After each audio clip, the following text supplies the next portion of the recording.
రోజులకు 2 రోజులకైనా పనిచేస్తారంటే అది ఎక్కువ చేసేది. సామాజికంగా మనం ఎందుకు మేము ఎవరిని ఇంకొకరు దూషించాలని ఒకే ఉద్దేశం తప్ప ఎవరు కూడా మా యువతను ఆపలేరు. ఒకవేళ మా స్థాయి దాటిపోయిందంటే ఇప్పుడు ఆగి వచ్చాయి. కాబట్టి అది తెలుసుకొని వాళ్ళు మంచిగా ఉంటే బాగుంటుందని ఆలోచన. పోతే ఈరోజు ఏదైతే ఈ పటేల్ ఈ జెండా ఆవిష్కరణలో కంపల్సరిగా ఏదైతే ఇంటర్మీడియట్ నుంచి డిగ్రీ కోర్సులకు పోవడానికి కానీ ఇంజనీరింగ్ కోర్సులకు కానీ అటువంటి ఏమన్నా శిక్షణ తరగతులకు కానీ ఇక్కడ మేము ఏర్పాటు చేస్తాం. ఇంకా మీకు ఎలాంటి సహాయం ఉన్నా 100% ముందు తాపు యువతను ముందు తీసుకోవడానికి నేను ముందుంటా. ఎందుకంటే ఆ కోణాన్ని మన రాజకీయాల ఖచ్చితంగా ఈ సంఘం నిలబడుతుందని నేను ఆశిస్తున్నా.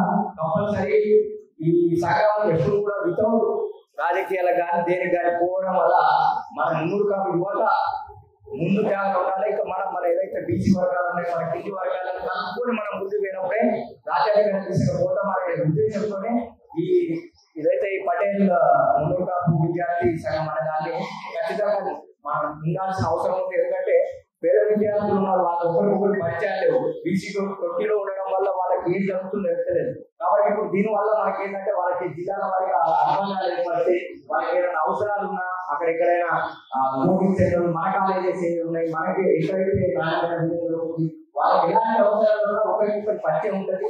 ఇది మనం వేరే వర్గాలకు వ్యతిరేకంగానో లేకపోతే ఏదో సంఘాలకు వ్యతిరేకంగానో నిర్మాణించుకున్నది కాదు.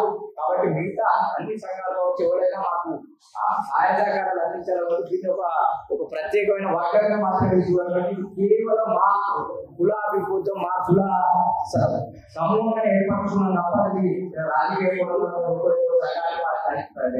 ఎవరు అనుకోదు. ఇంట్లో ఉన్నారు, మీతో అన్ని సంఘాలలో ఉండొచ్చు, ఏబీపీసం ఏదైనా ఉండొచ్చు. కానీ ఇది మా కులం గురించి ఏర్పాటు చేస్తుంది, మా అభివృద్ధి దిశగా పనిచేయడానికి చేస్తున్నారు. కాబట్టి దాన్ని మీరు అదే రకంగా చూసుకోవాలని కోరుకుంటూ ఇదైతే ఏదైతే కార్యక్రమాన్ని పెట్టుకున్నాడు రాంప్రసాద్ గారిని ఒకసారి కంపల్సరీ అభినందించాలి. ఎందుకంటే ఈరోజు తమని మేము 2 సంవత్సరాల కిందనే ఇది కంపల్సరీ చేయండి అని అంటే ఆయన కూడా ఒక ఆర్గనైజేషన్ నడుపుతుండు.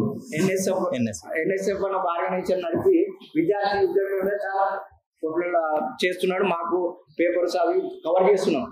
ఆయనే దాన్ని దాటి ఒక స్టెప్ దాటి ఈరోజు కులం గురించి ముందుకు వచ్చింది. కాబట్టి అందరూ కూడా మనం ఒకసారి దానికి మనం ఎందుకంటే అది చాలా పెద్ద కార్యక్రమం. ఎందుకంటే మన ఇంట్లో ఫస్ట్ మన ఇల్లు నేను ఆ రోజు కూడా అదే చెప్పా, ఫస్ట్ మన ఇల్లు చక్కగా పెట్టుకున్నాక మనం దేశాన్ని ప్రపంచాన్ని చక్క పెడదాం.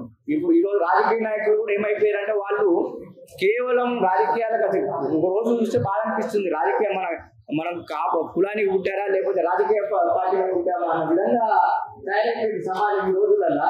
కాబట్టి కులానికి ఇలాంటి యువత కంపల్సరీ ముందొచ్చి దీన్ని మంచి కోణంలో తీసుకోబోతున్నారు ఆశిస్తూ ఈ అవకాశం ఇచ్చిన అందరికీ కూడా పేరు ధన్యవాదాలు.